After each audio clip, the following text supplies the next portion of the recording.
For the folks on this call. I know a handful of folks have seen my presentation already. I added a little bit about navigating the budget. In terms of like, when is the right time for folks to weigh in? It's kind of now, but it's also kind of always. Joe, do you want to weigh in on that piece in terms of timing and getting this message out to folks? Well, I guess two things. Yes. So one is Nellie's right about the operating budget will be decided on or before December 1, and that we're in the middle of budget hearings. There wasn't one today because the registrar's office had chambers, and then obviously tomorrow is election day, so we pick up on Wednesday. The plan is to go Wednesday, Thursday, Friday this week, the next week, Monday, Tuesday, Wednesday, and I think we have like one carryover day on the 22nd, and we pass the operating budget. We will later come back to the American Rescue Plan dollars, and that is a discussion point, but that is not to be decided by December 1 because we still have plans. So I want to make that little bit of a distinction too, because the ARP funding is significant, but it is also not on the front burner at this moment. Okay, someone has the mic or unmuted. So could you please mute your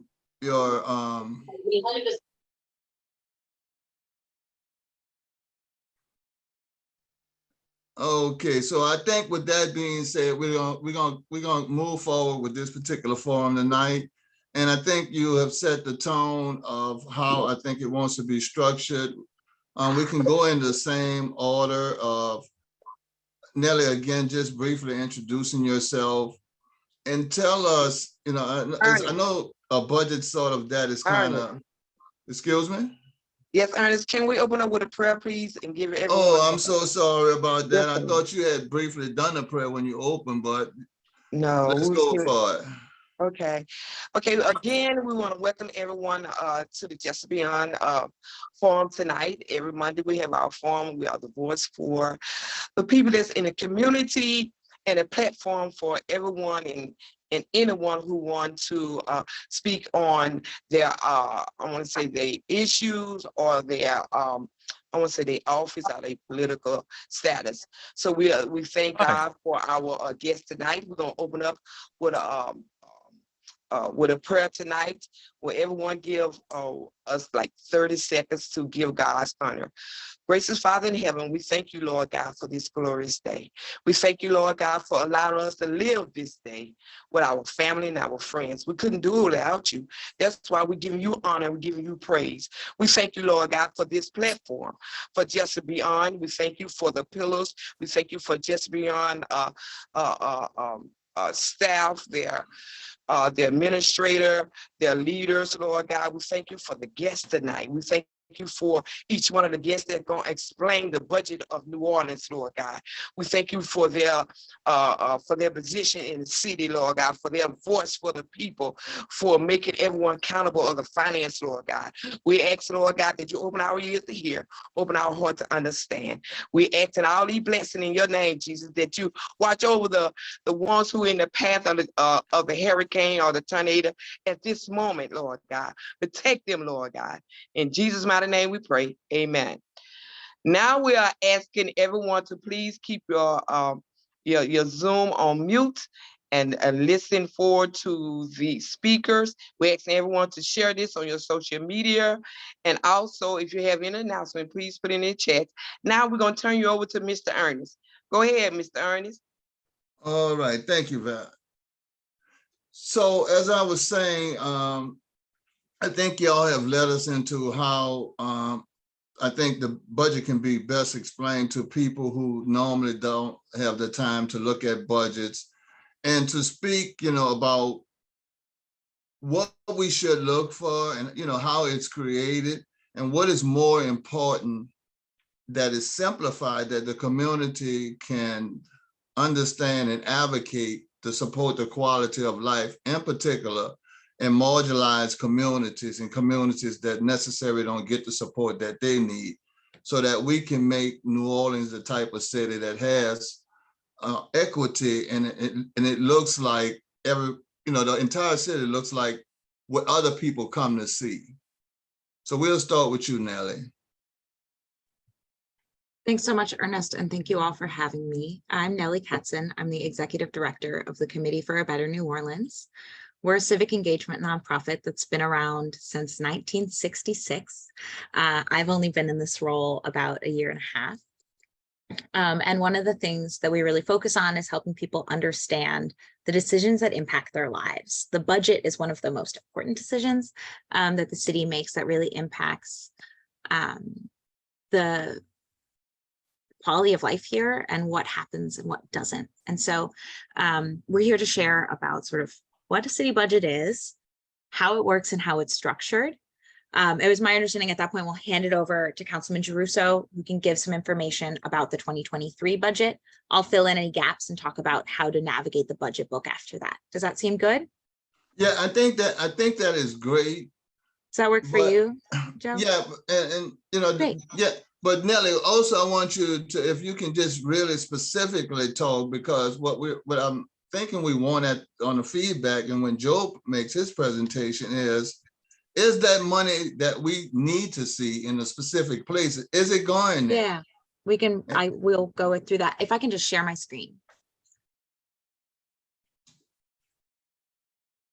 And that is perfect. Let's see here, not quite yet.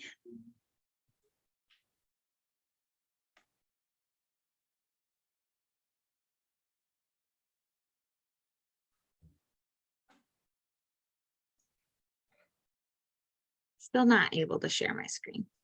Should be under participants for the host. Or share screen, I think it's share screen settings. Here we go, great. All right, I'm trying to get to full screen mode here. All right, are you seeing my screen, full screen? Yes, yeah. As much All as right. we can. We have the gallery on the side, but I guess that can't be helped. Oh, no, it sure can. How about now? Nope. No? Okay, well, that's your You're own fine. gallery. We're good. You're Okay. fine. Personal She's settings. talking about something else. Yeah. All right, so we help people understand, navigate, and influence the decisions that impact them. What we're going to talk about first is why I care about the budget.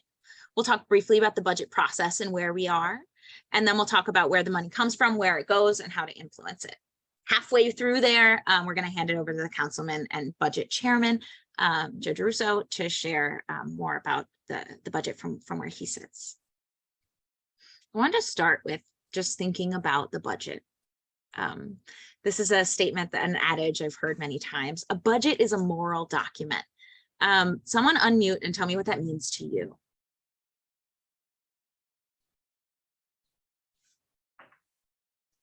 This is Betty. To me, it means that the budget is addressing the needs of the people in the community that live in the community.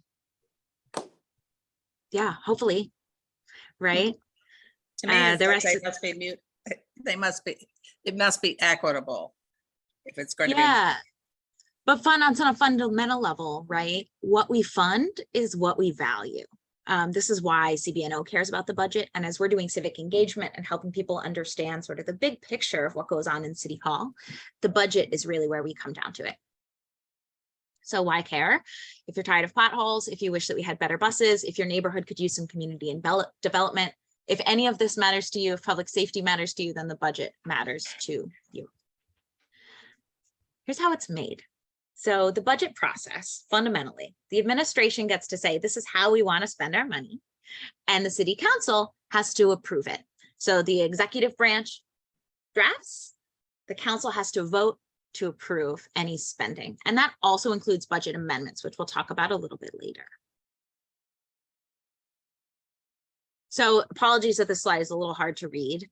Where we are in the process now is where the second blue bubble is. On the top, you can see this is the process the city does internally. And on the bottom in blue is the usual public input process. This year, it looked a lot like this. We got the budget a little bit earlier than Halloween. The mayor presented the budget on the 25th. And council turned around real quick to start the hearings for the public, which means you all and they all and all of us out here had to really hustle to get a sense of what's going on in there. The budget has to be passed by December 1st. We're talking about the operating budget today. We can talk more about sort of the differences, but I'm mostly focused on the operating budget. So how big is that? The total budget is $1.47 billion. We're talking operating budget. It's sorted into two buckets, the general fund and a bunch of other funds that are called, for lack of a better term, the other funds. This year, they're about even. The general fund, this year has about 736 million to give us a sense of scale. The city raises this money. More than half comes from taxes. Some comes from fees and fines. And this is discretionary money. You'll hear me say this a lot through the presentation. Discretionary means the city can mostly use it how they want. It doesn't have to go to a particular cause until the city puts it into a budgetary item. It's kind of our flexible money. The other fund, by contrast, is money from other sources where the particular use is defined. So like state and federal government grants, millages that have to go to a certain thing, those are restricted to a very specific cause. For the most part, that means that the money in the other fund is money the city has already written a grant for, gotten a funder to agree to, and gotten into the bank. And so this is a lot less flexible in the budget process because for the most part, it's already restricted to this use. It can't really be used to anything else. So as such, we look at mostly the general fund in this presentation. I also show a slide that incorporates all the funds so you can get a clear picture. But we generally tend to ask folks to focus on the general fund since it really paints a picture of the priorities of what we do with the money that doesn't have any strings attached to it. So where the money comes from, a little bit more about these two funds. Here's the general fund. As I mentioned, more than half comes from taxes. This is this year's budget numbers for the 2023 budget. You can see about 44.7% comes from taxes other than property taxes. That's your sales taxes, business taxes. 22% comes from property tax. You have some intergovernmental fees. Lane, I can email these to all of you. You do not have to take pictures of the screen. This is kind of where that money from the general fund comes from. Again, the city raises this. The other fund comes from other sources. You can see we've got HUD, we've got a lot of state, local, and other grants on here. The downtown development district taxes go into this. Things that have millages, you can see the library and economic development and neighborhood housing millages. Those two, the last two that I mentioned, have expired, but we still have some funds in there that the city looked at in terms of their revenue. So the other fund is restricted. The general fund is discretionary. So let's look into the expenses of those. Any questions on revenues before I move on? I know we were going to do questions at the end, but this all builds as we go. So if there are questions, I'll pause for a moment. Okay. I'm assuming everybody is with it and loves budgets already. So this is how the general fund breaks out. I have used, it's important to note that these categories that I've used are different than the categories that the mayor's used in, because I found it a lot easier to bucket the departments rather than the overall outcomes that the mayor is aiming for. I also had some challenges with the framing that the administration has used in this year's and previous budgets because they conflate public safety and public health, and both are really important and I think need to be looked at. So I have separated them out here. I've also made a few other decisions in my graph here. You can see all of the ones that are blue are related to public safety. We have courts in the criminal legal system. We have non-police emergency services. That's your fire department, the Department of Emergency Preparedness. You have police on their own in the dark blue. That's 21.9% of the general fund. A bit for sustainable communities. That's where we're talking about our roads and streets and what a lot of people think about as quality of life. I go into these in detail. Economic development lives in that bucket as well, housing. 2.3% is the amount that goes to specific youth programs, major caveat on that coming, and about 3.7 to miscellaneous. So this is what that generally, how I bucketed that. I'm going to kind of breeze through this because it's a level of detail that I think probably we don't need here, but just to give a sense of how I bucketed, and this might be helpful for Councilman Giarrusso as well, since they are different buckets. I listed the main departments that I used in my analysis here. I've also, because the way the city produces the budget, it's in a spreadsheet. And so, I mean, in a PDF document. And so someone has to make that into a different format so that these charts can be made. I have that format, the spreadsheet that I and volunteers have compiled. If folks are looking to do some analysis, I'm happy to share that resource.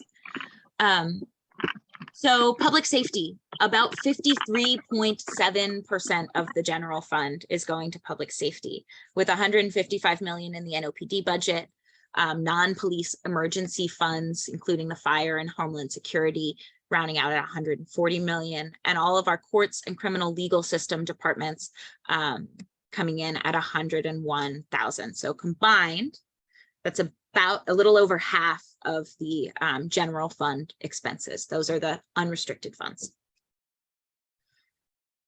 Under health, I have included the health department, which includes EMS and the mosquito, termite, and rodent control board, making a total of, you can see the percentage there at the bottom of the screen. I cannot because my Zoom options are in the way.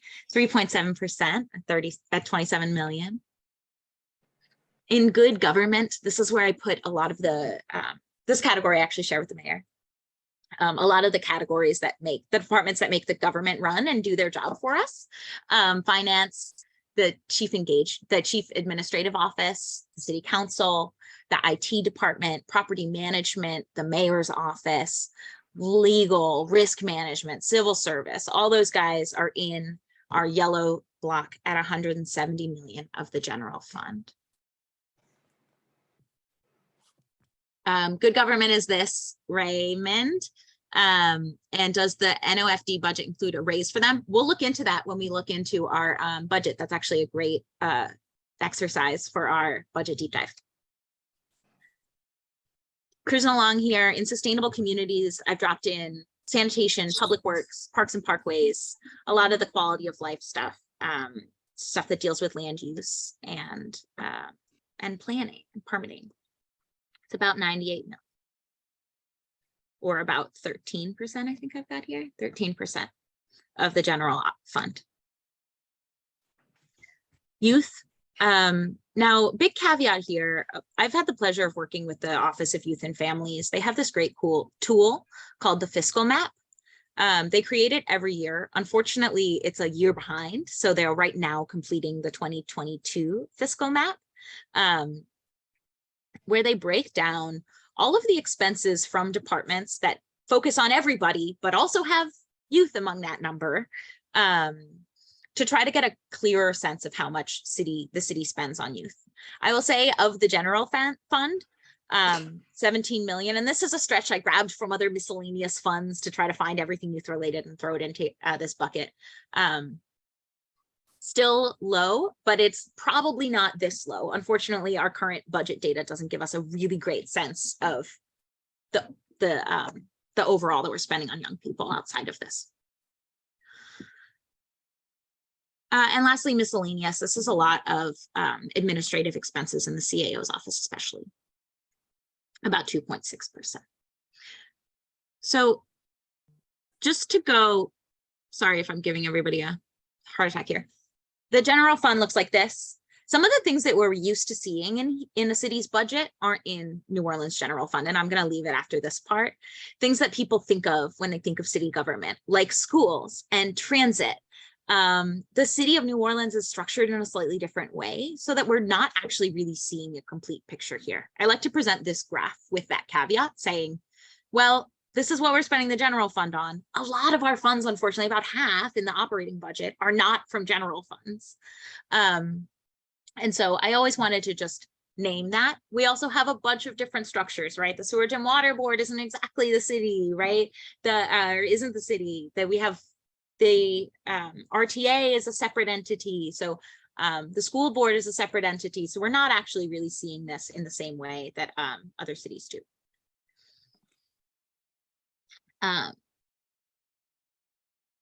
So when you add in the grants that the city has received in the other, and grants and millages and other things that are tied up, have to be spent on something else, the restricted money, along with the general fund, this is the picture of the overall operating budget. You can see there are some new categories here that came in that were funded only by other funds. Housing, most of the departments that provide affordable housing are grant funded. A lot of that is HUD funding. So that makes up 11%. I've also added here, you can see some growth in some of these. You can see the balance looks a little different. I think that is actually the only one that I added. I made a last minute call. So the way that that works out, I think I have one more slide. For all operating expenses, that's the total 1.47 billion. We're spending, I just pulled out these two since they both happen to have multiple pie slices. Sustainable communities and housing together make up 28.6% of the city's overall operating budget, and public safety makes up 36%. So it's two different ways of looking at it. Again, I generally prefer to talk about, especially with advocates, prefer to talk about the general fund because there's a lot more opportunity to move in that. After we hear from Councilman Giarrusso, I think that what I'd like to do is share a little bit more about kind of how to read the budget and how to influence the budget outside of the regular budget cycle, because this is something that changes all the time. It's being discussed all the time. Councilman Giarrusso gets to host the budget committee meeting where he's looking at changes to the budget all year long. So there are more opportunities outside of the budget process and hearings to get involved. So I'll pause there if that is all right with folks and hand it over, unless there's any questions before we dive in a little deeper with Councilman Giarrusso. I don't think there are going to be any questions at this time. I think we leave the questions till later. And considering that we spoke about the time, unless someone else want to take over as moderating, they can. But allow the time permitted to folks to ask questions too about the budget. All right, Councilperson, you're on the floor. All right. Well, good evening, everybody. And Nellie, thank you for setting the table. A lot of what Nellie just discussed is generally how I begin when speaking with the neighbors too. I think it's important to understand what is more discretionary and what is less discretionary. My presentation is divided into three parts. The first two come from the mayor's office itself. The first couple of slides are showing where the revenue is right now, also showing all of the open positions that we have. I think that is an eye opener when people see that. And quite candidly, not filling positions in city government, particularly this volume, is a major concern to me. And then the second part of the presentation is a highlight of what the mayor has proposed for the budget, both in terms of using the available dollars, operating budget, and ARP. And then the last part is the data that I have aggregated from District A regarding needs. And I'll just tell you, kind of not only speaking to District A residents, but ENONAC and the mayor's neighborhood leadership forum, that what I'm going to talk about is unsurprising that people tend to be interested in. So with that, let's see, I will get started. This is one of the things that we get every month that shows comparison of the revenues that Nellie was describing. And obviously the kind of the biggest pieces are what's here on this first page: property taxes, other taxes, primarily sales tax, and motor vehicle and hotel motel, and then licenses and permits. And what you'll see is property tax was a little bit down from the year before. Primarily IDA is the reason for that. The assessor gave everybody, I think, an across the board 5% reduction on their assessment this year. And then additional people were able to take one. Other than that, I think the more promising news is the fact that our other taxes are higher. Now, let me just stop here. I don't love the idea that we collect so much from sales tax. I think it's regressive and it hurts people, but this is the system that we have at this moment.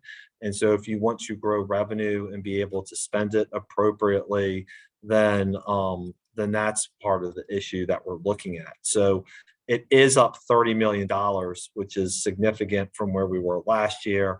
And then the same time, licenses and permits are up about $7 million too.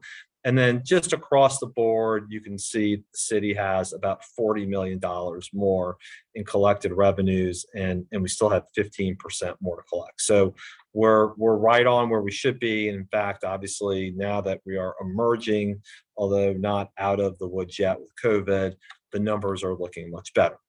Now, this is personnel services spending. This shows you essentially the surpluses from the personnel side, again, of just the general fund of what each department is running. The number is very high. I'll show you on the next page very quickly that allegedly we're looking at about $20 million. The only thing I would say is once again, this police budget, the surplus is artificially low. If you say that we're budgeted for $136 million, and at the end of October, we're at about $84 million. Just dividing 10 by 84, you get $8.4 million per month. That is close to about 100 or 120 million, 100 or 105 million dollars. And so that will really yield a much higher surplus than this $10 million that's showing you. So that's one of the things we're constantly looking at is why are some departments seemingly having such large surpluses? This is what's called the FTE report. FTE is full-time equivalent. That means all of the employees. As you can see, police have the largest at 367. I obviously we can talk about where those numbers are, but what concerns me is some of the other areas where you see the CAO's office has 33% of their positions unfilled. Human Services, which is Juvenile Justice Intervention Center, 54% unfilled. Public Works, 36% unfilled. And I saw the comment that there's lots of people who have positions that aren't being filled, and I'm sure there's a variety of reasons why the positions aren't filled. I guess my primary concern, though, is 20% of your workforce not being here is emblematic of some issue. And then what are we doing to solve it? And then the other thing you don't want to do is hoard all of your money and not spend it on services because you're waiting for people to be hired. All right, so this is the mayor's presentation now from the budget. I think Nellie did a nice job in particular of saying mayor proposes, council approves. And so this is the proposal of the budget. And I'm going to just go through a few things. The mayor talks about the revenues, expenditures, one-time funds, et cetera. I'm going to really walk through the high points here and not everything that's in the presentation. This is the current administration's projections of how much revenue the city is going to lose as a result of the pandemic. For those of you who have followed along very closely, this number is a precipitous decline from what was originally projected. The mayor's office originally projected $500 million, and the council offices consistently said we think that is way inflated and not accurate. And now, of course, with the benefit of obviously the pandemic beginning to ebb, the numbers have shifted greatly. So whether it's 500 million, a little over 500 million, 237 million, that is a big steep decrease in what the projected concerns were. This is where the administration talks about personnel budgets, right-sized to reflect spending, that they include raises for employees. Remember, 5% this year, 5% next year, 2.5% for 24 and 25, and then additional raises for firefighters and deputies, and as well as funding for alternative dispatch and sanitation contracts. This is what the mayor sort of touts as being some of the top priorities from an operational standpoint. I think for all of us who've seen how long it takes to get lights fixed or catch basins cleaned, and particularly blight, that is a particularly large issue. I will tell you, in speaking with each of my colleagues, every district council member stressed the importance of reducing and mitigating blight in their district. It was interesting that every single one of them, almost from the very outset, thought that was important. Civilianization at NOPD, fewer police officers, because there are things that can and should be done by people who don't necessarily have to be commissioned officers. Obviously, making sure our trash is picked up and being recycled is something that's important. And then making sure, obviously, that technology is serving people in a better way, faster, better, more efficiently as well. Let's see. This is what the administration talks about in terms of money that is available. We got some ARP money, the American Rescue Plan dollars. They say there's about $5 million remaining in that first bucket. There's still about 194 in the second. The administration says here their goal is to adopt it in December. I think that's extraordinarily ambitious, in the sense that after budget, we're going to be tired. And I worry a little bit about ensuring that the public has had an ability to weigh in on this. And then at the same time, we also have a huge surplus this year of about $120 to $150 million. Again, this is what the mayor says are the priorities. So disaster relief, public safety, infrastructure, youth services, etc. And then the mayor breaks up how they want to invest in certain things. This is vehicles, equipment, and technology. They want to have a system in which all of the criminal justice actors are talking to one another, so that way there's not this finger pointing that inevitably seems to happen when there's issues. The public safety equipment with the crime lab and NOPD and the fire station, and then additional vehicles as well for a number of different departments. And then the next one is public safety and public health. Again, the mayor wanting to use ARPA money for public safety recruitment, retention. They have unhoused population, and then public health programming. And this includes a number of things, including maternal child, firearm campaign, Covenant House, CASA, Sober Center. So a number of expenses that are included also as part of what they would deem to be public health.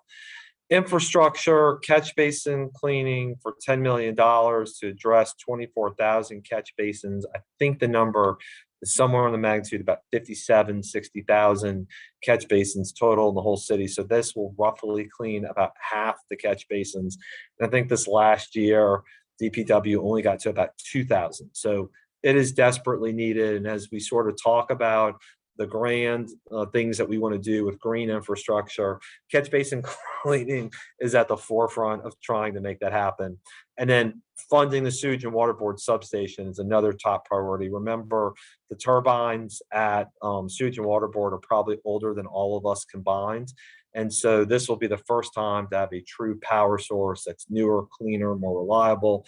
It'll burn annually. You are going to save 6.7 million gallons of gas from being burned. So it's a big deal. And then they also want to have right-of-way improvements, all of these things that are collateral to the FEMA program, but that are necessary to being repaired. Then when it comes to housing, this is what the mayor proposes: home ownership program. Some of this, I think needs to be fleshed out much more publicly. I don't quite understand what some of them are. And also, Nellie was pointing out, the Office of Community Development, which gets the HUD and the CDBG grant funding, has a budget of about $170 million. So really kind of what's being done with that to help people get to where they want to be and ensure that housing is a top priority. There's some talk here about public assistance programs, and then also they have targeted homeowner rehabilitation loans and grants. A lot of times the city will help somebody who has a smaller project who needs a little bit of extra financing to try and help them out. So next one is blight remediation and beautification. Administration has $30 million pegged for this. Again, so many issues, particularly in other districts, C, D, E, about illegal dumping backlogs. And this code enforcement clearing title research backlog is a real impediment to trying making sure that homes that really need to be back into commerce are not being stuck forever in a legal process. Also, the mayor has economic workforce and development, small business support, workforce development, economic development. Again, sort of the point that Nellie's making with including supporting the city's cultural economy. I'm not opposed to that per se, but we already have a cultural economy fund and they have an $8 million surplus that's sitting in there right now. So what are we doing, again, to use our money to serve people in the best ways possible? And then youth services. One of the things I push very hard for is that relative to Jefferson Parish and Plaquemines, we're way underfunded when it comes to juvenile probation, parole, and diversion. And so this $5 million is a much more significant investment than it got taken out of the budget 2 years ago. And this year it was $1 million. They're looking at workforce development and technical training, STEM NOLA, and then youth support. As well, although Nellie didn't say it, I will say this. For some reasons, the council's having trouble understanding the NORD budget actually goes down a little bit, which does not make sense to us. And even though they want to do these capital programs, it's incredibly important to us to make sure that there's programming as much as possible. And NORD has been such an incredible resource for that. These are some other things the city wants to do. The emergency disaster fund strikes me as being a little high. They want to start repaying what's called the COI, the certificate of indebtedness. Remember, during the height of COVID, we essentially took out a line of credit to pay for things. And they have the judgment list up to $5 million from $2.5 million. But candidly, that seems pretty light given the backlog and how many people have been on the system for such a long time. That's the end of the mayor's presentation. Now we're back to some of our stuff that's always of interest to me, because I always think in governing, you need to have an objective and to a degree, a subjective amount of information. And my subjective information comes from reading my emails and attending my neighborhood meetings. But a lot of times matching that to what is actually here is important. So this is the information that my office has gathered in roughly the past year relating to different things inside City Hall, external agency boards or commissions, or anything that is outside of City Hall. So Energy, Sewage and Water Board, AT&T, Cox are all there. And essentially neighborhood concerns or everything else you would imagine. Now I want everybody to remember that 1,176 number for external agency boards and commissions when I get to that slide. This is the neighborhood concern breakdown by District A. You will see that the three largest ones are street repairs, which are over 1,000, trash and debris just under 1,000, and street lights, which are next. In my poor neighborhoods, light tends to be in the top 3 or maybe higher in top 4. along with safety and permits. The only other thing I would say as you look at this is a number of these complaints are really in the Department of Public Works. So abandoned cars, catch basins, handicap sign, parking, school zones, stop signs, street lights, street repairs, street light, traffic lights, traffic study, all of that is Department of Public Works. So when you aggregate all of the data together, the Department of Public Works, as we're talking about sort of sustainability and community sustainability, has easily the highest amount of engagement / complaints.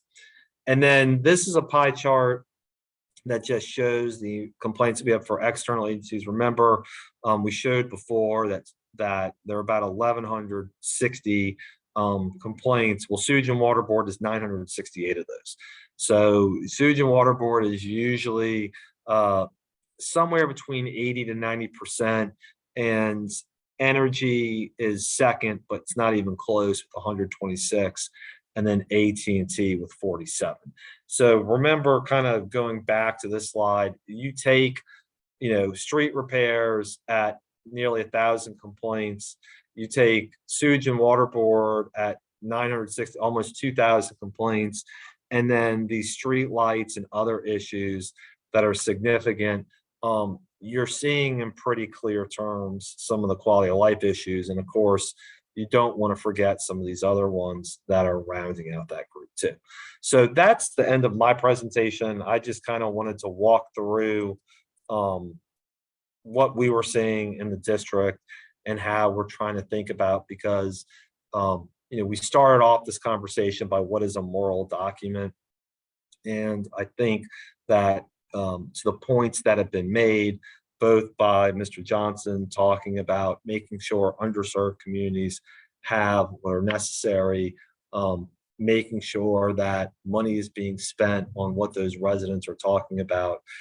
At the same time, when you look at, equity as part of the other thing that was mentioned, if you can't get from point A to point B, if your catch basin is not being cleaned and you're being flooded as a result, and if there aren't opportunities to pursue jobs, all of those are major impediments to your quality, to all of our quality of life, and to trying to make all of those better. So, I guess my bottom line is how do we make that better? I know one of my colleagues said living in New Orleans shouldn't be so hard. I try and say it a little bit, maybe a little more gently, which is, in my view, government's job ought to be making things easier for people and not harder. And so, again, looking at both the hard data itself as well as talking to people, participating in meetings like this, you get a good sense of sort of where people are.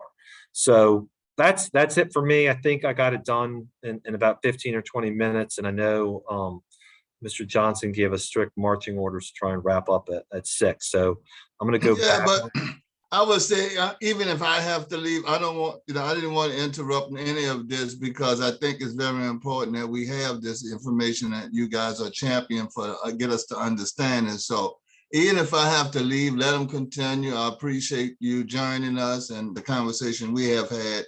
And I think that if we can get every council in, to have that thought process of listening to the community and really having sort of a simplified way to address it and see it, it shouldn't be as hard as, people tend to think it is. So again, thank you. And I think we can transit with Nellie, and then, Betty or someone else will take over when I leave, but continue on the meeting.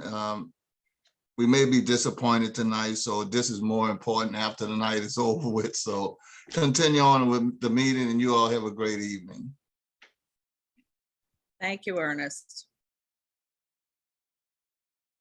I have a section on how to influence the budget. I want to be aware of Councilman Jerusso's time as well. Do we want to do Q&A now and then go into how to navigate the budget and how to influence it? Or do we want to do this first and then do Q&A? If Councilman Giarrusso has a time limit for a ball game, like some of the other people do. We understand for sure. Joe, do we have Well, questions? yeah, first of all, Joe, everybody.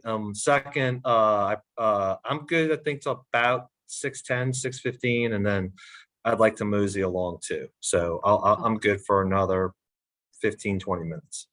Well, let's see if we have questions then now, and then that way, Nellie, how much time do you need to finish up? It's really, I can flex to whatever amount of time makes sense. I'm happy to show through some of the slides I have. I also have just my contact information. I'm happy to walk people through stuff. Yeah, well, for sure. And I want to give you, it's about 5:52 right now. I want to make sure that we give you at least 10 minutes to continue on. So let's start with whatever questions we have. Lane, I think you popped up first. You're muted. I think Raymond is first. Oh, okay, I Raymond. agree, I think so. Hello, Joe. I just have a quick question that's going to be flanked with a comment. I went to Houston last week, and there's something that tells me that if we did things right, we talk about a moral budget. If we did things right, we would not need a 21.9% police budget. We wouldn't need any more than we already have, because we wouldn't have such a community that's in such disarray. So I'm wondering, is the council looking at things beyond the line items on the budget to figure out how to make this city what it's supposed to be? Not just the things that we see, not just the things that the mayor gives us, but looking at our transportation. These people are wild out here. Looking at some of our schooling, and I know the council's not controlling the school, but are you looking at the city as a whole so that people from the east can get to the city proper to get jobs and stuff like that? I'm just concerned that budgets are pencil and paper, but they're not really. And do we go back to that real question of that moral budget, and what is the council talking about in relationship to making a better city, not just a better budget, but a better city? Well, look, I appreciate the question, and I know from our perspective, frequently it's a challenge because, as Nellie said at the beginning, we don't control RTA's budget, we don't control the school's budget, I don't control the sheriff's budget, and parenthetically, like, not only do I not control the sheriff's budget, but then we have to pay a certain amount of money to the sheriff, both by law and because of the consent decree. So all of those things are in play. What I will say is, I think the council can do two things. Number one is certainly try and act as a bully pulpit for certain issues as well. And I know when it comes to transportation, one of the things that started last time I was on the council, and I think is carried over, is particularly transportation, how long it takes to get from A to B. It shouldn't take somebody an hour and a half to get from New Orleans East to downtown. Just shouldn't.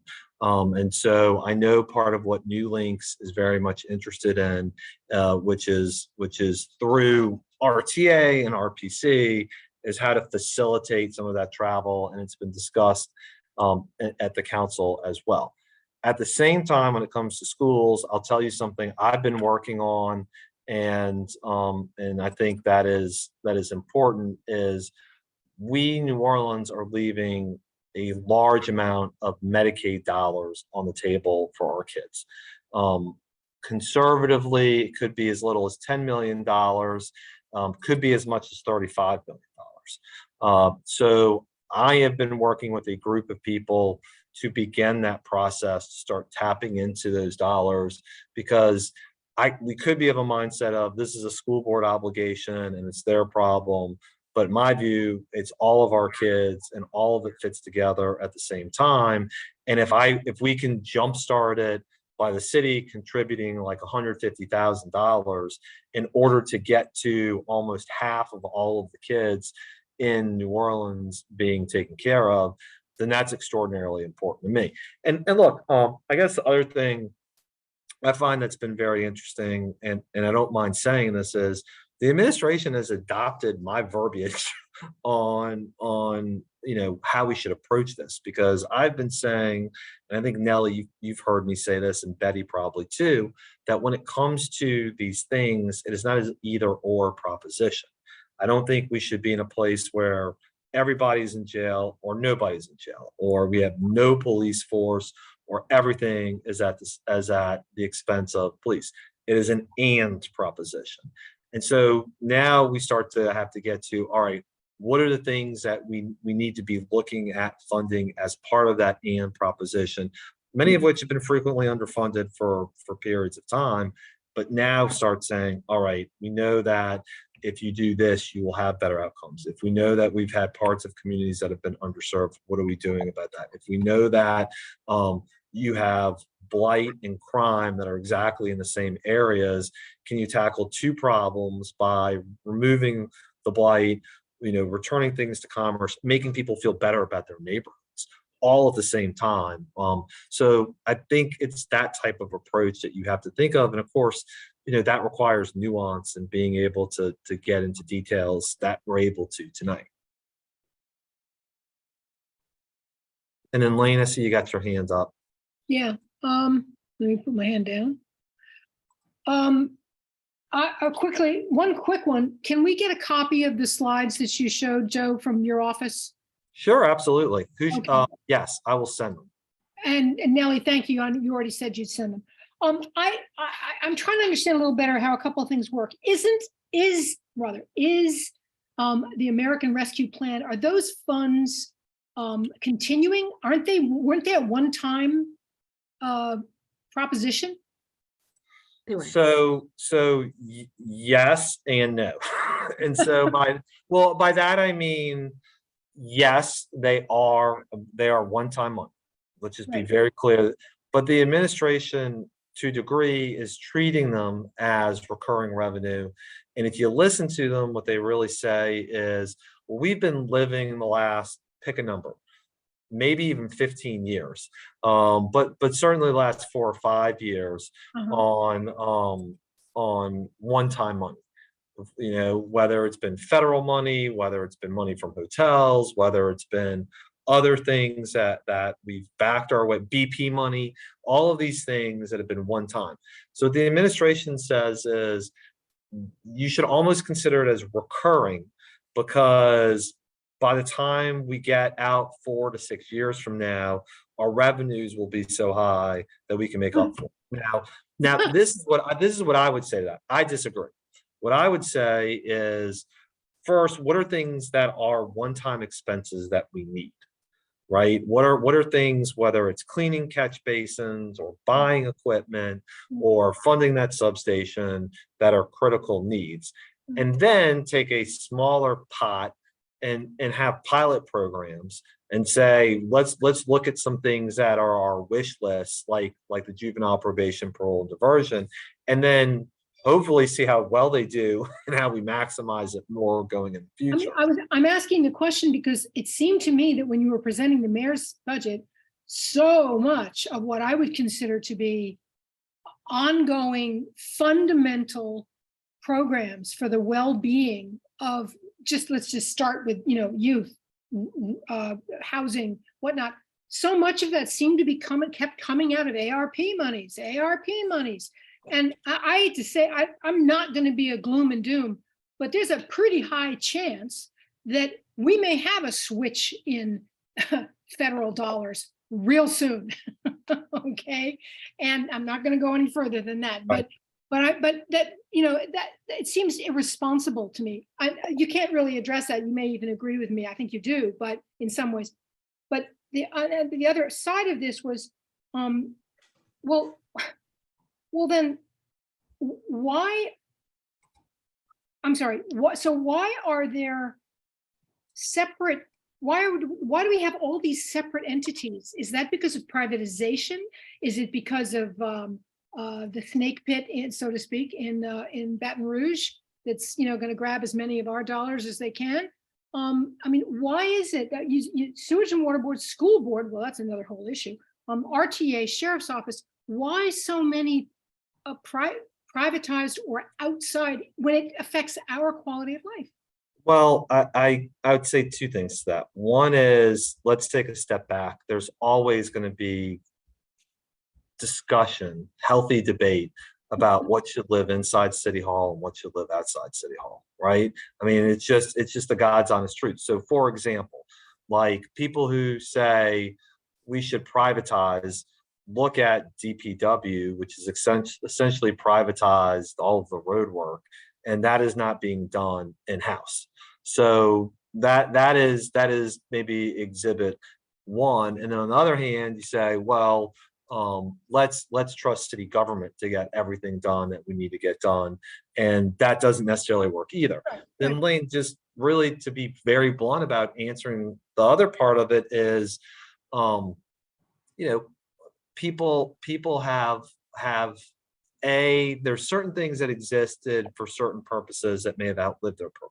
So for example, Sewage and Water Board, that was a very inarticulate way of saying, like, Sewage and Water Board is a state agency that was created really to try and run it at a maximum level of without all patronage, and to make sure that it worked well. Well, just because it was created that way in the 1920s and 1930s doesn't necessarily mean that is the best model in 2022.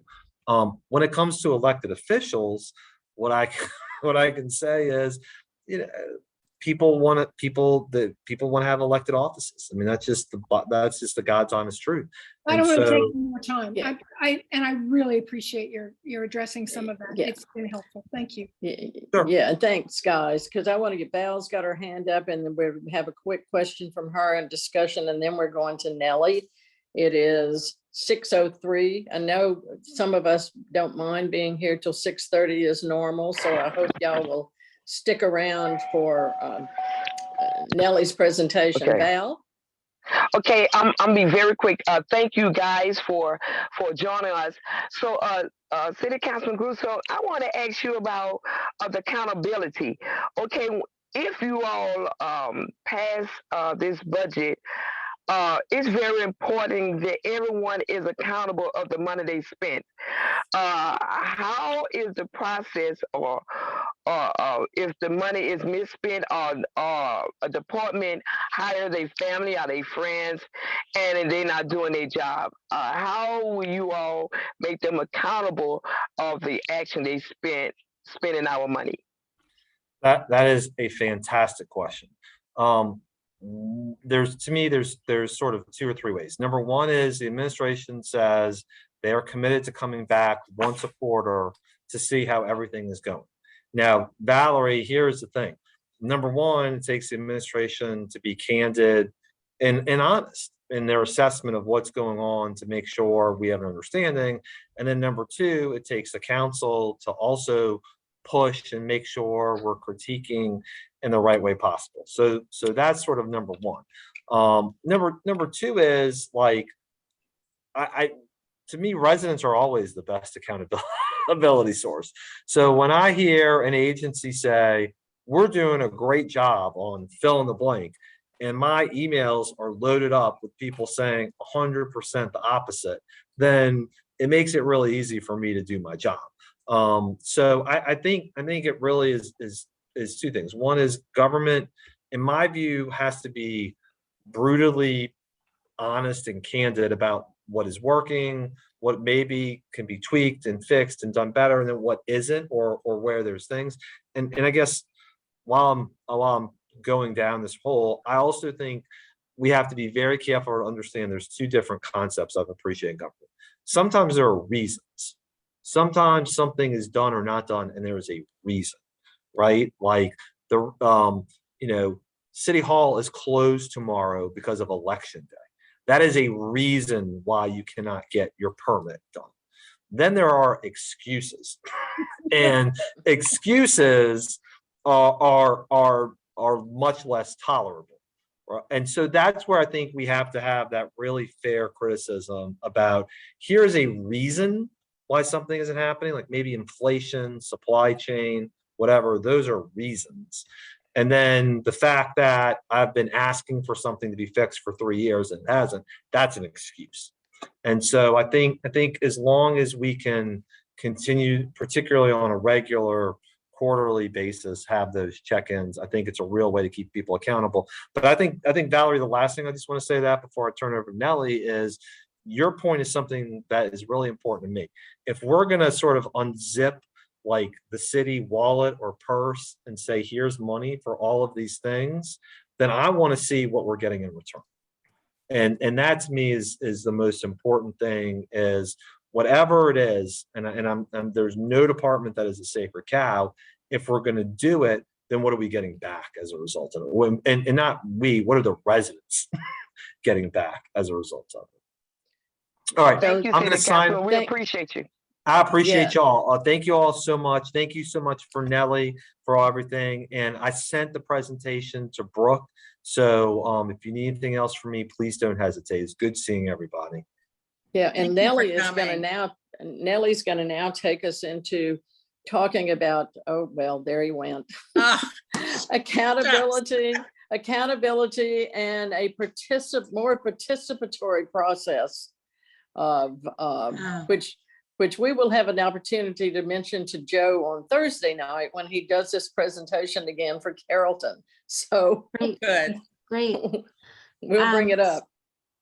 So I have this section here that we can go through pretty quickly. It's a small group. And so having a sense from you all of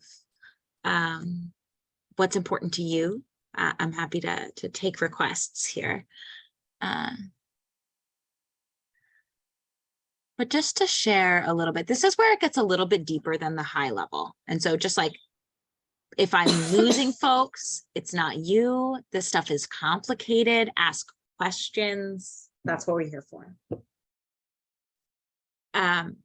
So the main things that you can do to get involved, to influence the budget. One is to tell just like you did just now, to tell your council members what you want to see. I hear a lot of people saying, well, but I'm not an expert. I don't really know. I haven't read the budget. That's okay. That's their job. Your job is to tell them what's important to you. And so it's okay if you're not an expert. If you need to start somewhere, start with what you care about broadly. When Joe says, like, he's got that whole compilation of 100 or so complaints about sewage and water board, I got to say that those are pretty high numbers for council people in a short period of time. If I mention to a council person that this is a particular issue and that I'm hearing, I've been hearing in the community, it's a big deal. They might say, oh, I hear it too from constituents all the time. All the time could be like 10 constituents. Like, it really doesn't take that many folks to get heard. And so do reach out to your council people proactively to say what you want. At this time, it's also a good time to show up to City Council's budget hearings. The idea of those hearings, it's really meant for us to hear them talk about the budget. They're not really set up well for them to hear us in terms of priorities. There are, like normal, opportunities for public comment, like there are in normal City Council meetings, and they're treated in the same way. Once the like agenda item has concluded, they will hear public comments on that, and then they move on. That said, it's a really good place to learn about how the process works right now, which could be improved. It's also a good way to kind of see under the hood of what's going on in city government. I recommend looking at the schedule, which I'll link in the chat here. Look at the schedule, pick one department that you care about or you're curious about, and tune into that department. You could even watch it from your couch. They stream them on YouTube as well as on cable TV. So that's another thing you can do. Finally, learning more about the budget, informing yourself and getting involved. We're going to go a little deeper here and actually talk about, do folks have interest if this is not a useful skill, then I won't go through it. Do folks have interest in actually like peering at the budget itself in case you wanted to get into more depth? Is that useful? Raise your hand if this is something you want to do. Lane wants to. Betty wants to. Anybody else want to get into the budget? All right, well, you're along for the ride because I'm here and they asked me to, so here we go. I'm going to stop sharing for a moment and just Google it for us so we can see how we get there.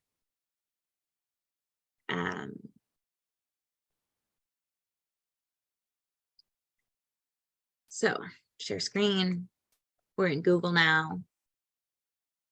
I'm gonna Google. This is where I start. Instead of from the city's website, I usually start here. They do have a new website. It's very snappy, but it's fastest for me to search City of New Orleans budget 2023. You got some news articles and you get this.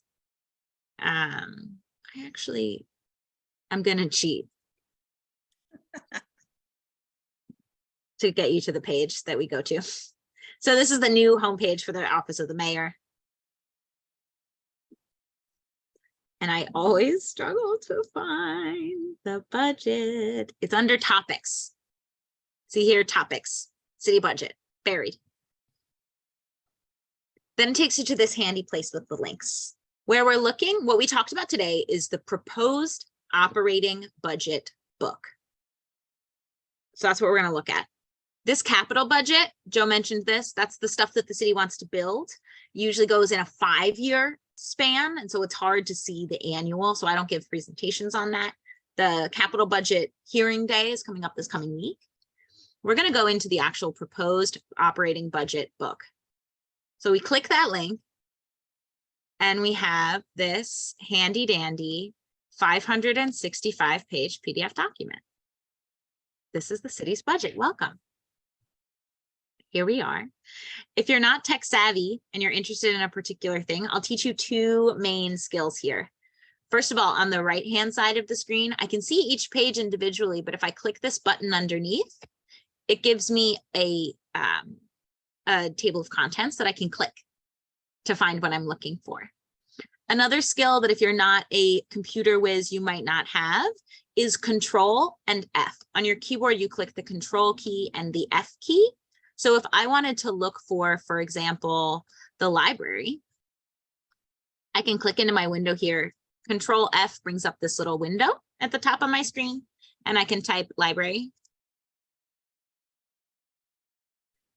And you can see the word library shows up here 138 times. So I can click through those if I want. Something like CAO miscellaneous. Well, less so. Okay. Y'all get the jig. That's one way that you can look through stuff. So the way that this document is structured, you can see long PDF, a lot of text at the beginning. This text really talks through what's inside, how to use the book, and information about sort of how the city does their budgeting, how they did civic engagement this year. I didn't pay that much mind because they only received 100 responses on the survey that they did. But participating in the budget town halls leaves you always a little questioning in terms of like, where's this information going? How is it being compiled? To the extent that it's compiled, it's done so here. The mayor also usually uses this section to talk through some of the key accomplishments that the city has accomplished in the year prior. We wish that this included what the money will spend. Raymond asked a great question, which was, how do we know if this money is enough to solve our problems? We don't really. It's not really in here. We don't quite say it that way. And that's something that I think would make our budget a lot stronger. Then they go through highlights. If you're trying to get into the nitty gritty though, you're going down all the way past all of these policies and the org chart, which has some typos on it, past the executive order, past the budgeting process, which I just told you about, all the way down to departmental expenditures. That's where most of the stuff that you're looking for may be. Of course, there's departmental revenues. If you wanted to look up, for example, how much the city makes from parking meters, we would go into a statement of revenues. You can see this list here. Whoop. Can y'all see? Yes. These are all of the different sources of revenues in the general fund. This is where the money comes from. You can see we've got the actual for 2021 on the left, on the left. The column that we really want to look at here is the proposed 2023 budget, but you can see the change over time, which can be helpful. A caveat on that, y'all. 2021 was a really weird year for all of us, for the city especially. And so you're going to see in here a lot of like, whoa, this is huge growth from 2021. That's good in this case for the most part, because it means the city is recovering. So that's something to note. 2021 gives you some information, but it's kind of biased because 2021 was a mess. Yeah, Nellie, let me ask a question that Please. about the property tax that you were just talking about. Yeah, I've Yeah. recently, in looking at some other information, seen that a lot of businesses and some homeowners that got damaged or, lost business during 21 when we had COVID, they were given property tax reductions. Are they showing, is that kind of showing up in the 22 and 23 that looks like it's more? I wondered about that because I'm not I saw- sure. Yeah, there's a piece of real estate up in the Carrollton area that their property taxes were reduced tremendously in 21 because of a tree fell on their house. And Wow. so I wondered how long it was going to take to have it show back up. But thank you for I'm not sure. mentioning that. Yeah. Yeah. I thought Joe mentioned something about that during his thing, that showed up later because they had been reduced. Okay. So to follow the thread where we took, how much of our taxes stay in New Orleans? This is also really hard to see, Raymond. What percentage stays without leaving, what percentage leaves and comes back. This stuff is complicated. It's really, I'm not totally sure how many of our taxes stay in New Orleans. I guess it would be an intergovernmental, but it would be in the expense side. So we can look for that. I can show you where to find it. So for the simple example that we did, finding how much the city is planning to bring in on streets parking meters in 2023, it's about 7.6 million. That's how we read the revenue pages. If you're looking for the department specific budgets, I'm going to walk us through, name a favorite department. What department do you guys want to look at?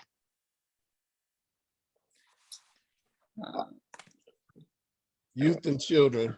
Youth and Yeah, family. that's exactly Okay, I will what show you I was that, but gonna I'm say. also going to ask y'all to choose another one because the Department of Youth and Families falls under the mayor's core budget, which we'll go to now. So About code on my handy dandy, enforcement. we can do code enforcement too. I'll start with the mayor's budget because it's interesting and that raises, I think, a really interesting point. Okay, so I went to total expenditures by department. You can see in my menu here, there's actually something I want a little bit closer. I want the department budget specifically for the mayor's office core. So this gives me a summary of all of the different departments. Here's information on staffing overall as a city. You can see these are the number of staff. Joe showed an excerpt of this as well. Scrolling, scrolling, scrolling. You start to get into department specific budgets here. I'm gonna pull this bigger. I have y'all too big on my screen. I can't see where I'm going. The blind driving the blind here. All right, that's a little better. So we're gonna look for the mayor's office, which was one of the first ones.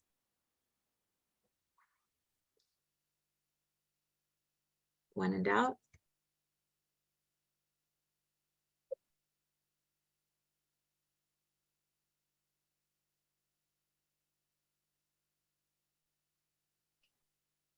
Cool. Here we go. Here's the mayor's core budget. My old friend Control F helps me out all the time. All right. So here's how each of the budget departments kind of look. They each have an opening page like this. This is the office of the mayor that we're looking at. The next page goes through the expenditure based on what they're spending it on. So you can see here, the mayor's office has a lot of overhead. They're spending money on a lot of other stuff besides staff. Some departments you'll see look really different than this. It's a good gut check of like, okay, where's the money going in this department? This is another way of they've broken that down on the year by year. Then it goes into the expenditures based on where the money is coming from in high level terms. So these are the various different funding sources. The dark blue that you see on the bottom of each of these bars is the general fund. The funds above are all fall under what we called other funds. So the general fund, I lumped together everything else.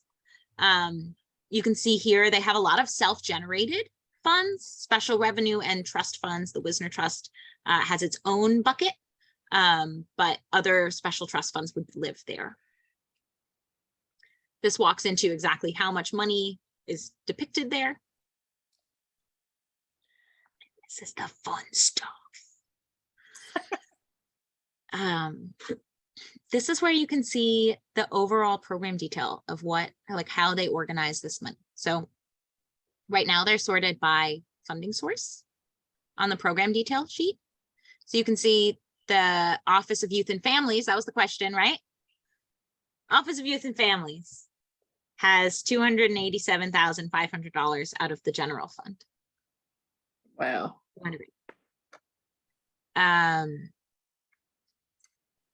There are other funds.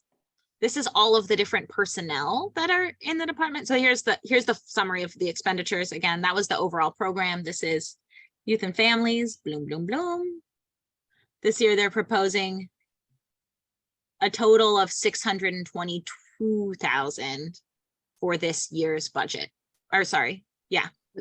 There's another line 600. item above there. And there's an 800 up there. So it's really hard to map. What I do is I made a spreadsheet with all of this stuff.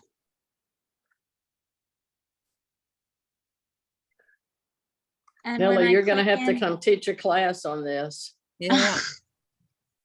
I want to take a class on this.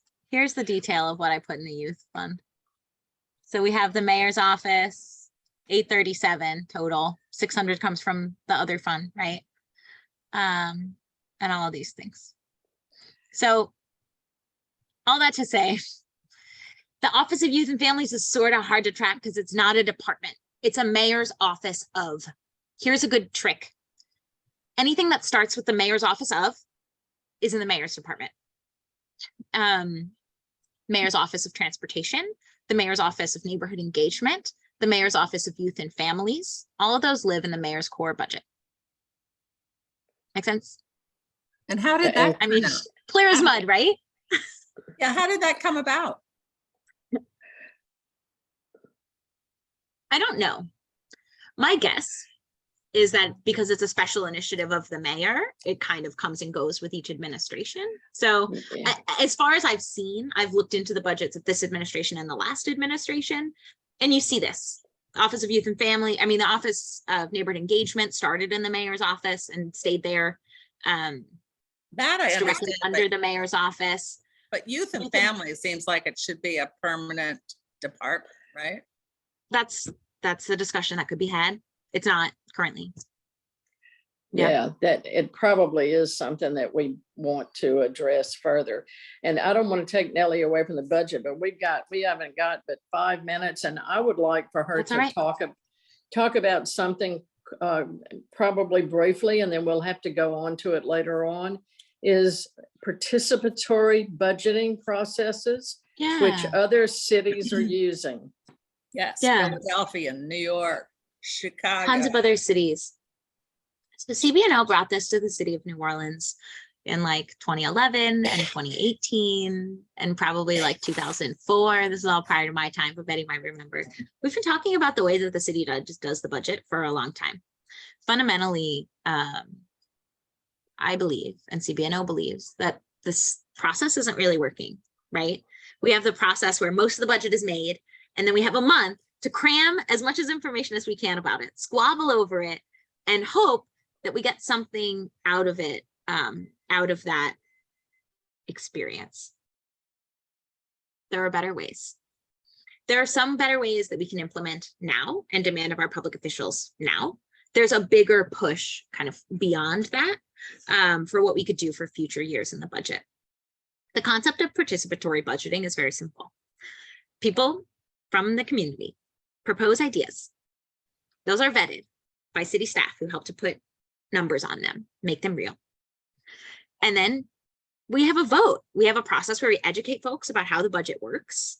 We dedicate as a city a certain amount of money. I've seen pilot programs start with as little as $500,000, $500,000, which at the scale of city budgets is not much. I think it would be great to start with $1 million per council district, maybe 2 for the ones that have specific divisions in them, who knows? But for $5 million or maybe 10, the city could have a $1 million competition. There are very, very, very many ways that this is like, there are many models rather to refer to for this. This is not something the city would have to make up from scratch. To actually help people drive investment and see the investment that they need to see in their communities. I think one thing that's really challenging, which is just the nature of city budgets, is it's not really apples to apples, right? You have money put aside here for this thing, but you don't know whether like, well, do the staff at the library cost the same as the staff at the police? Should they? I don't know. Do they use the same amount of office supplies? Right? It's hard to see the impact of some of these things. Where participatory budgeting, I think, really benefits people is you get to learn how the process works, but you also get to see the concrete thing that my neighbor proposed and we all voted on it. And this is something that we really want to see in our community. Of course, you need to have an equity strategy with that. This is something that has also been well trodden, but it's something that CB&O would really like to see. We've done a ton of training and educating ourselves and our team about it. And it's something we'd really like to see in future years' budgets. In the meantime, we can call for greater transparency.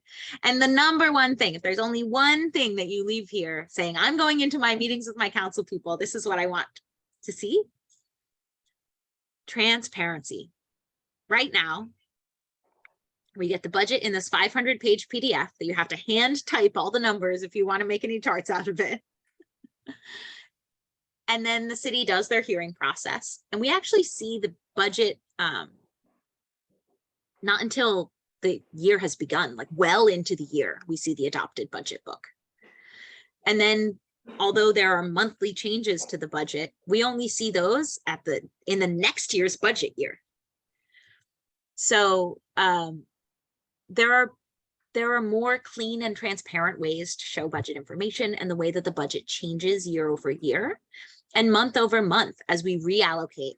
There are ways to see how the city's spending tracks relative to the budget.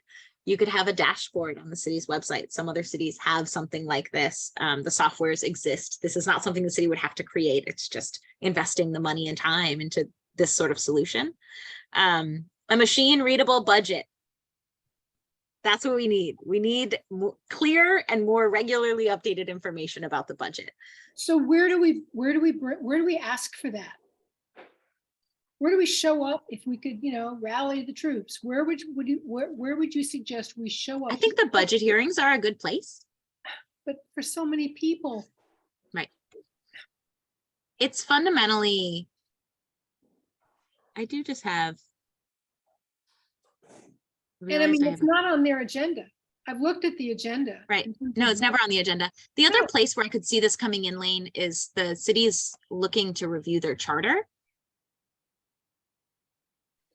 And the charter details the budget process.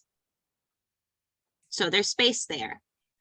I just wanted to show just one more little nugget of hope before we leave, which is that the budget changes a lot. Like every single month they're in there, looking at stuff, moving money around, changing things. And so if the priority that you wanted to see didn't make it into the budget between now and December 1st, it's not the last chance you have to make that priority known. Joe showed this in his presentation, but generally you can see the city's trying to move a lot of the money that they haven't spent towards one-time uses. This could be good. What it fundamentally means is that we're going to need to pay a lot more attention to the budget as the year progresses, right? The American Rescue Plan is apparently going to be decided in December, January. The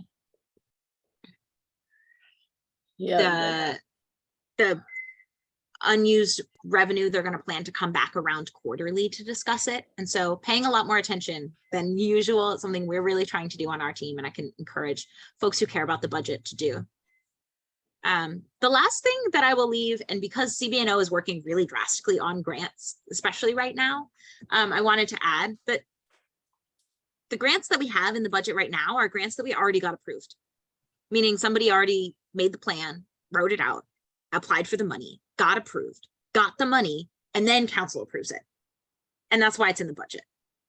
And so really, as advocates and as people who want to see change, if you're trying to work with the administration, it actually works to identify grant opportunities and try to find sources of funding. Say like, hey, I found out there's this federal program that funds exactly what I'm trying to do in my neighborhood, or exactly what my advocacy organization funds.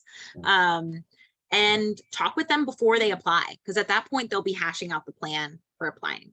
At CBNO, we're working on, and I know we're at time. So at CBNO, we're working on making sure folks can understand and navigate the infrastructure money, most of which is grant funding. And so if you're interested in learning about how to engage with the city around grants, how to find grant opportunities that the city could be applying for in your advocacy, we have that information on our website. It's cbno.org. And that's all I've got. Nellie, this has been wonderful information. Thank you so much for trying to put it all together in 10 to 15 minutes with us.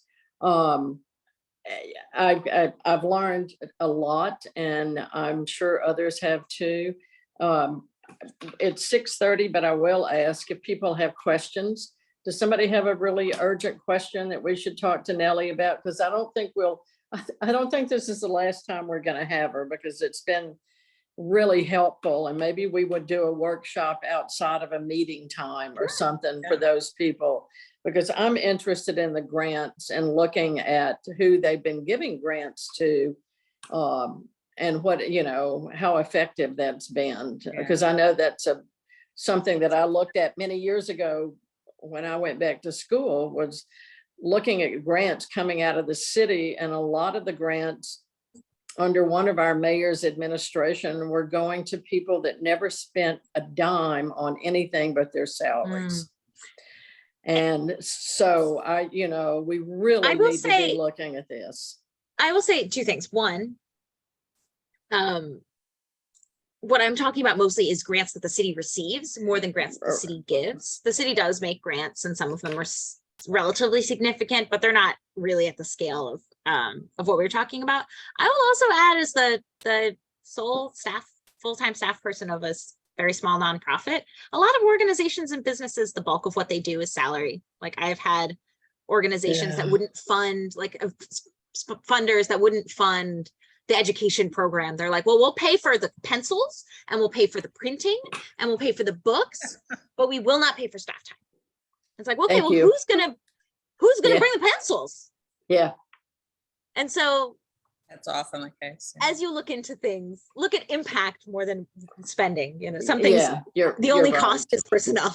Nellie, two quick questions before we stop, because I want to use this information to prepare for the next meeting with Joe later this week. Sure. And I think you are going to be part of that meeting too. Where do we go? You've showed us. Oh, you're not. Oh, I don't know. You're not, Nellie. Wait, sorry. Where do we look? You've shown us beautifully how we dip into what's in the proposed budget, right? Yeah. Where do we find where the expenditures, where the money was spent last year? No, we don't. Well, that sucks. Okay. That's something, it does. that's something that we ask for in the way of accountability, right? Yeah. So when I That's say right. like better budget information, that's included there. Yeah. No, we can't actually see what the actuals were. Like the city gave us one example from one department of how the NOPDs accrued a ton of leftover money from 16 or 18 to now. That's all we got. Like we don't have a good place to look for that kind of thing. This is exactly what I'm talking about. And So I Brooke, have you have one your last hand up? question. Yeah. Okay. Joe mentioned that he would like to be using some of the ARP money for things like a pilot program. So would he be a good person to approach on that? On pilot programs? On a pilot program for participatory budget? For what? He would, in theory, be a good person to talk to about that. Yeah, I think that the likelihood of it getting passed with the American Rescue Plan is like, it's challenging because there's a lot of different needs for that fund, and there's a Oh, I lot of, know. I mean, on the one hand, it would, you know, allow us to balance needs. On the other hand, I think that, I don't know, personally, I would vie for other one-time funds. Just because there's so many needs for that For that. funding. And Brooke, I like- think, yeah, I think what Joe may be thinking, and I may be wrong about this, though, he keeps talking about the additional funding that Jefferson Parish has a millage for. Jefferson has a millage for probation and parole for youth, 15 million compared to our 5. He is seriously thinking about trying to go after that. And I think he is thinking maybe to do a pilot program, maybe with some of the ARPA money. And I could be wrong about that, but he said tonight, if we could do a pilot program and show that it works, then, you know, but I don't know whether that's the pilot program he's talking about or not, but he does, he keeps talking about that. Okay, And- but Probation and parole did have a role in this year's, in the American Rescue Plan proposal. It's in the mayor's October When, 25th presentation. Well, we'll when have I to look heard at him that. speak, when I heard him speak on it, was just, he spoke about using the funds for things in part for like pilot programs. So I thought it was just a general. Yeah, Yeah, well, before we go, Deborah, Reverend Gilmore, are you there? Can you close us out in prayer? Or you, I'm not sure you're there, or it just says you're there.